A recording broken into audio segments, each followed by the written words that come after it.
This is the best way to spend that sweet, sweet chocolate in Madden 24. Now, so family, and welcome back to another Madden 24 video. Hope you watching this one are having a wonderful start to your day, and without further ado, let's get it started. And before we get started, on the screen right here is the hidden egg location for today. Be sure you play that solo challenge to get one free egg in Madden 24. I'll also be showcasing where the hidden egg is tomorrow, and the day after that, and the day after that. So if you want to stay up to date with where the hidden egg is every single day, hit that red subscribe button down below, and let's get back to the video. Now, there's three different sections to this video, all of which are equally important. Number one is going to be the must-have category, the category of offers that I want every single person spending their chocolate on. Now, category number two is going to be for those of you guys that are looking to turn your chocolate into as many coins as possible, and you just want to take the guaranteed value. This is going to be for people that are just looking to get their coins up before Easter so they can go through and take advantage of the market crash, as well as hopefully pick up some cards for cheap when the eggs open. And then section number three is the section that I know a lot of people are curious about, and that's going to be the best chocolate shop offers to open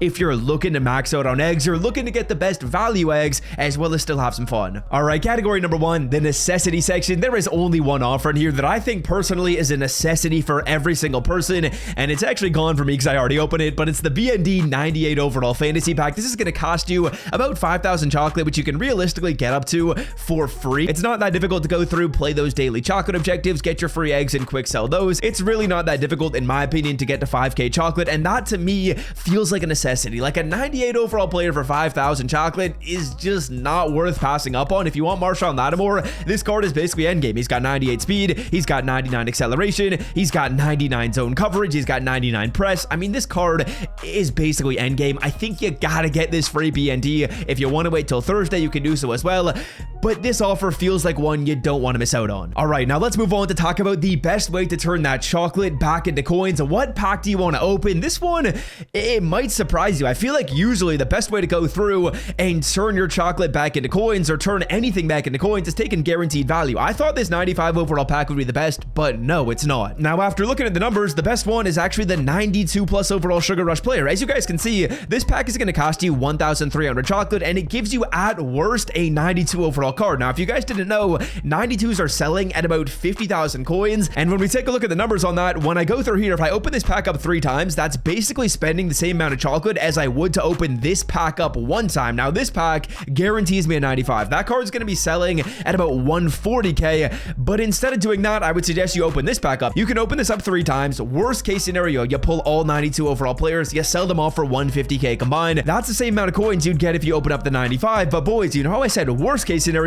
Yeah, you can pull something higher than a 92. So worst case scenario, you get the same amount of value as this 95 overall pack. Best case, you get way more if you pull a 95 or you pull a 98, and you can absolutely do that. Let's open up one of these in the background, see if we can get lucky. Again, this is the pack you guys want to open if you're looking to turn that chocolate back into coins. We're gonna pull a 92 Quinton Johnson. Okay, that's too bad, but again, like I said, you're selling this card off for 50k. All right, now let's move on to talk about the egg offers. Let's talk about the best ones to go through and open. Now, on the screen right here is a very interesting graph I'm going to show you, which is basically going to show you the coin equivalent of every single chocolate shop offer. Now, this to me is a useful guide. I'm kind of going to be using these as baselines and thinking to myself, okay, do I think a simple basket or a simple present is going to make me more than 23.3k? I'm going to make that decision. And then I can basically go through this list and kind of figure out, okay, which eggs do I think are going to be returning me more coins than the equivalent that I'm spending on them? Now, starting it off with the simple basket right here, as you guys can see, that is basically the equivalent of 23,000 coins. And taking a look at the market right now, that is essentially the equivalent of a 92 overall player. You basically need a 92 overall card to make that 23k back. Now, do I think you're going to be getting a 92 overall player every single time out of the simple basket? I do not. Looking back at some of the past presents we've seen from EA Sports and Zero Chill,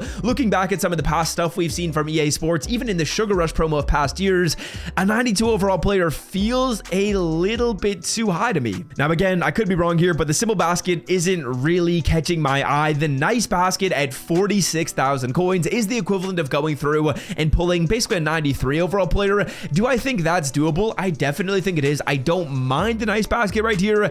It seems interesting, but we'll continue to move on. We'll look at all 4 of these and then we'll make some decisions. There's the excellent basket at 89,000 coins. Now, this one to me is very intriguing. 89,000 coins isn't really a crazy number. That's the equivalent of like a 94 overall player, and for the second highest egg in this game, I don't mind that deal right there. Then finally, there's also the extravagant basket, which is the equivalent of 269,000 coins. coins. Nice. That would mean you got to go through and pull a 97 overall player or better. A 96 is not going to cut it. That is a big number. Is it doable? I definitely think so. Is it guaranteed? No. Now, after looking at these numbers, which ones do I like the most? I'm kind of out on the simple presents. Not a huge fan of these. I don't really suggest you go through and roll your chocolate in these. Just don't see the return there. I don't think you're going to be making over 25,000 coins on average when you open these, so kind of out on those. Then next up, there's the nice basket. This one's going to have to make you back about 50k. Again, that feels a little bit rich to me. I'm out on those. Now, moving on, there's the excellent basket. I don't mind this. This seems interesting. At 1.6k chocolate, you have to return about 85,000 coins to make it back. As you guys can see, we actually pull a team of the year egg, which is massive for the brand, selling for 4,000 chocolate. So actually quick sell just so we can re-roll. But that's awesome to pull out of the excellent basket. We love to see that. On average, though, I think you can get more than 80k when you open this. We're going to get the excellent one right here, which is the base one. Quick sells for 1.4k chocolate. I don't mind it. Seems like a decent deal. Then moving on, we got the extravagant basket right here. Is this one you should open up? I don't think it's the worst deal in the world. I think you're probably going to be getting a lot of 97 overall players from these. Like, your minimum for each of these extravagant eggs, I think, is a 97, which would mean you're basically breaking even or making coins. But if you pull one of the big boys, you pull one of the rare players, that's probably going to make you coins. And then finally, we also got the mystery packs. Are the mystery packs worth it? I'm kind of out on mystery packs right now, just because of what I've seen in the simples and the nices. I'm not a huge fan of mysteries. I've also seen some people opening these up, and I haven't really seen these being super successful. In some years, yeah, the mysteries are really, really good. This year, just from what I've seen on Twitter and what I've seen over on some other people's YouTube videos, mystery baskets haven't seen that amazing. So to me personally, I think the ones you're going to want to stick to are the excellence as well as the extravagance. If you're looking to go through and you're looking to pull big boy eggs, I think the excellent is interesting. Again, we pulled an extravagant on the first reroll, which is awesome to see. But even if you get a regular excellent egg, I don't think those are terrible. I think they could be solid. So to me personally, if you're looking for eggs and you're on that egg hunt, I would say these are the two packs to look at. If you're looking to turn those chocolates back into coins, I think the 92 plus overall player is probably what you guys are going to want to open. And of course, this is our worst case scenario. We could do better than this, but even getting that worst case scenario, we're still going through and we're returning our chocolate to coins in the best ratio. Now that's going to do it for me. Hope you guys have enjoyed today's video. If you did, be sure to scroll down and drop a like. And until next time, I'm out. Love y'all. Peace.